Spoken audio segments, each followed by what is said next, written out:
What is good, ladies and gents? We're back with another back and bicep workout video.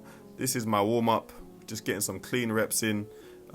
Nothing too crazy with body weight, making sure we're ready, making sure we're warm, all that good stuff. And then we just got into some arm swings after that, just to make sure the tendons, the ligaments, the muscles are all warm, supple and ready to go, man.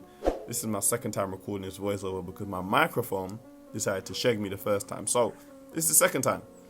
We started off with some weighted pull-ups, and we were back to normal basically. We got the brick on. I think the brick weighs between 50 and 20 kilos, so it was back to normal with that. We hit 8 reps on the first one, and then obviously the reps gradually went down as we completed more sets. That's always a good indicator to me that I'm pushing myself, to almost failure when the reps start to go down on every single set. Because if I was able to do 8 reps on each set, then it kind of defeats the purpose I'm looking for, because I'm trying to break down the muscle to a certain degree so it can build back up stronger. If I'm able to do everything easy peasy, it means I'm not working hard enough, or I'm not working the muscle enough, or not sparking that reaction within the muscle to force it to grow basically at the end of the day. But we did 4 sets of these, man. It was nice to be, back to the normal working weight. If you see my last video, I was a bit not upset, but I would say a bit upset that I was doing bodyweight pull-ups and I was struggling to do those. So I don't know what happened there. Maybe I was fatigued, maybe I needed more rest. Could be a number of different things. So sometimes your body just gives you indicators that you might be doing too much, you need more rest, you need all the other stuff. So back to normal today, as always, making sure we get that chin above the bar, coming all the way down, making sure the back gets the full amount of work that it needs, to be honest. And we went with the not really wide grip, I don't know, like shoulder width. I like this width rather than going super wide. That's just me. I don't know what you like. Let me know in the comments down below which pull up, hand placement that you like. Wide, narrow, or supinated, whatever. Just let me know in the comments down below which one that you prefer.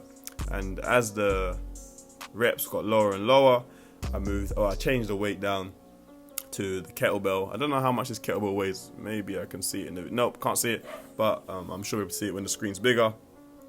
And we just use a different sort of setup. So I'm just showing you different solutions that you can use. If you don't have a weighted belt or a dip belt, then you can use a heavy resistance band, tie it over your shoulders, and then add a kettlebell or a weight plate to that, man. Again, it's all about being creative, innovative, all this different stuff, man. You have to make it work. There's no excuses. Nobody cares about your excuses at the end of the day. You just got to get the job done, and that's always about finding solutions to the problem at the end of the day. You know what I mean? So then we moved on to some rows. I haven't done rows in years, I don't think. I haven't done rows consistently in years, but these were fun. This was the warm-up set. I thought this would be the first working set, but the red band was too light, so we moved into the black band, which you can see now, and we was getting a nice contraction on the back. I think we did about 12 reps of these, maybe 12 or 15. Can't remember the exact amount, but it was decent. We were looking for the contraction, that's what we got. Could I have used a heavier band? Probably. Would I have got the same contraction? Maybe not.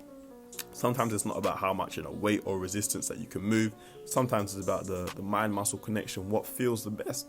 So if you're doing a certain exercise and this weight is giving you the contraction you're looking for, but it requires you to do the 15 reps, then do 15 reps compared to moving up heavier and doing 8 reps and it's sloppy, all that other stuff. It's the minor things, that's going to help you on your journey. And again, we're just making sure the back and biceps are doing the work here. We're not trying to swing with our body, trying to keep our core and everything else stationary, and we just want that one arm and that one side of the back involved in this pulling movement. But it was nice to do these, man.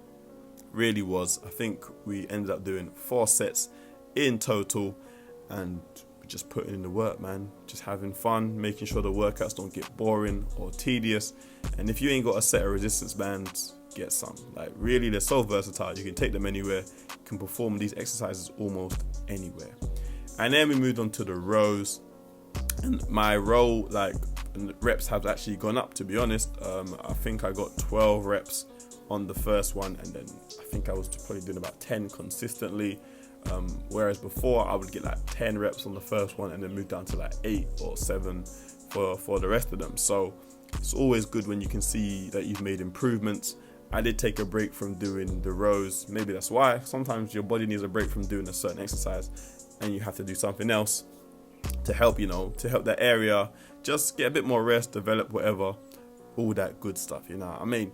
But as usual, making sure we can bring ourselves up to the bar as close as possible. If we can't get the chest to the bar, then we're just going as high as possible and making sure every single rep counts at the end of the day. Gloves on because we don't want to slip. And obviously by now, if you've been watching my channel for a while, you know my setup: 2 chairs, 2 bricks, iron pole, and just get the job done, man. And we have fun while we are doing it. Now, this is the first time I did these resistance band pull down or lat pull downs, ideally, and they were fun. As you can see, I got a nice contraction on my back while doing these, and I just felt like I need another, lat exercise today. I couldn't get any more pull-ups out. I tried to, squeeze as much weighted pull-ups out as I can. So I just thought, you know what, let's do some resistance band lat pull downs, and I will be doing these more in the future. 4 sets in total. I don't remember the exact amount of reps. I want to say something like 12 reps or 15 reps, whatever it was. The contraction was cool. I felt like I was getting a good mind muscle connection from doing these. And then you can just see the setup: band connected to the door, and we're just pulling down with the 2 handles, man. Telling you guys, resistance bands is a must, especially when you're working out at home. They're easy to store away, they're easy to move around, and they're just so adaptable to different environments. And there's so much exercise you can do online with them. So the world is your oyster. Yep, failed on the first one because I tried a band that was too heavy. So we went back down to the black band, and this actually felt like a little not too easy, but it was easy. It was not as challenging as it originally was. So you're going to see me step it up a little bit. We did finish these all the way through. I already started. I didn't want to stop and mess around and play with things. So I just thought, I'll finish this one through. I'll do a high number of reps that I usually would with these because, again, we have progressed past these. So we just chucked on the yellow band to, add a bit more resistance. And it felt a lot better. The reps went down, but the intensity went up. Looking back now, I probably could have gone down a bit slower, you know what I mean? The form's not terrible, but if I really want to, work that bicep, the speed coming up is fine, but I should have just went slower back down. But it's all about critiquing yourself. It's all about watching things back, because sometimes when you're in the moment doing the exercise, the tempo feels great, everything feels fine. But then when you watch it back, you're like, oh, I was moving too fast, or, I was using some other part of my body to help me, do this movement. So video is a great tool to just, improve and get better. Then moved into some Pike push-ups. These also went up in reps as well. Usually I do about 8 to 10, but today we hit 12 reps clean on the first set. So I was like, you know what, we're going to switch this up today. So finished off the first set, making sure, we're getting the head nice and close to the ground, making sure the shoulders stay contracted and trying to keep those arms in as much as possible, so we're keeping the strain on the shoulders rather than the tricep or putting our shoulders in a dangerous position. So we moved into some elevated pikes, and these were a lot more challenging. Obviously when you elevate your feet, you are putting more weight on your upper body, so I expected the intensity to go up and obviously the reps to go down. But I think I'll be doing these from now on, the elevated pikes compared to the ones on the ground. I feel like the ones on the ground was a little bit, just a little bit too easy, and I was squeezing out too many reps. So we're just gonna work with these from now on. And again, the setup, chair and a brick, just to make it simple. But you can do it anywhere: park bench, sofa, any sort of thing. I don't know, my voice sounds so hoarse. What the hell? I need to get some water after this. As I said, this is the second time I had to record this voiceover because the first one got jacked up, man. Damn. But anyway, that was the workout. Nice back and biceps workout. You see the pump. You see we're making gains. You see we are improving every single day. Make sure you try it, this workout. Make sure you get yourself a set of resistance band. You can get it from my Amazon storefront. And make sure you like, you comment, and subscribe. I'm out. Peace.